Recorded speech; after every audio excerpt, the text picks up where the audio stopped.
property. Now, Blair Sable is joining me live to explain why investigators tested all of those guns. Blair? Well, and the Moselle property, that is where the murders took place here in Colleton County. It was a hunting property for the Murdaugh family. So as you can imagine, there were many firearms located on that property, including a .300 blackout rifle.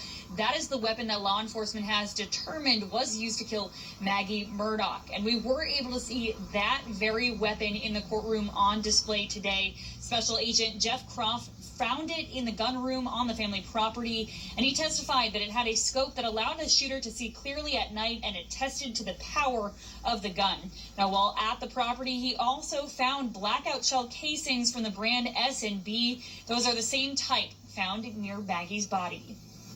I observed on the ground, right at the edge of the stoop, what appeared to be a .300 blackout spent shell casing, appeared to be weathered as if it had been there for some time. This indicated that the same type of ammo and rifle had been used regularly at the property before.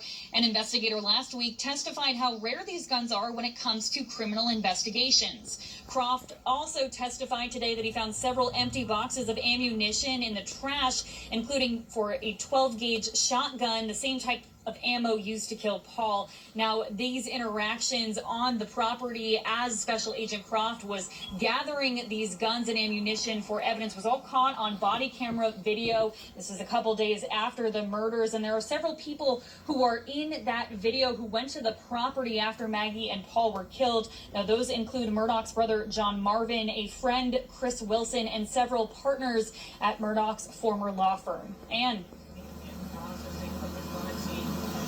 all right, Blair just mentioned the name Chris Wilson. Now, the state noted that on the same day of the murders, a staffer had confronted Murdaugh about missing money related to Chris Wilson. I did check the witness list, and Wilson is on the witness list, so we may get to hear from him. Now, just as quickly as the state introduced those guns into evidence, the defense was objecting. Cameron Bob was inside of the courtroom getting a firsthand look at all of it. Cameron?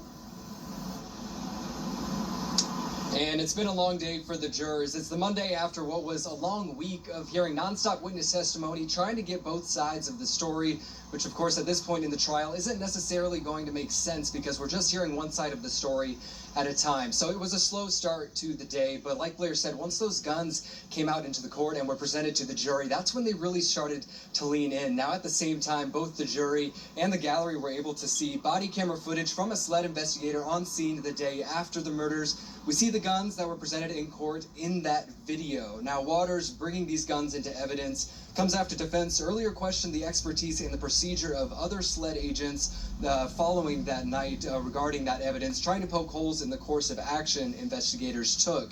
Now, despite the defense questioning that investigation, they objected to every gun brought into evidence today on relevance.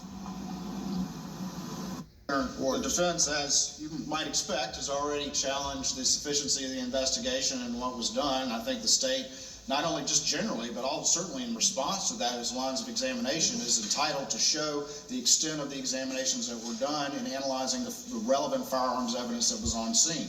This agent gathered 12-gauge weapons for a reason, because 12-gauge rounds were used to murder Paul Murdaugh.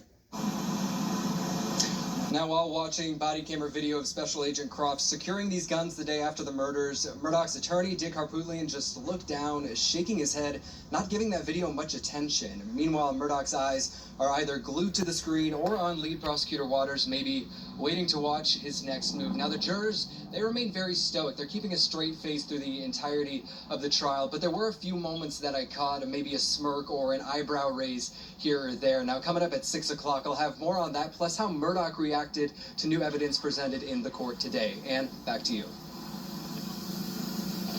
And again today, all of the focus has been on re-examining and cross-examining some of those SLED investigators who were some of the first ones on the scene that night and early on in the investigation. Rob, we started the day with a full courtroom, but as the day went on, especially after that lunch break, we saw a smaller crowd inside after lunch. Testimony still going on right now, so we're going to head back in there and listen some more. We'll have another update coming up for you in just a little bit. Live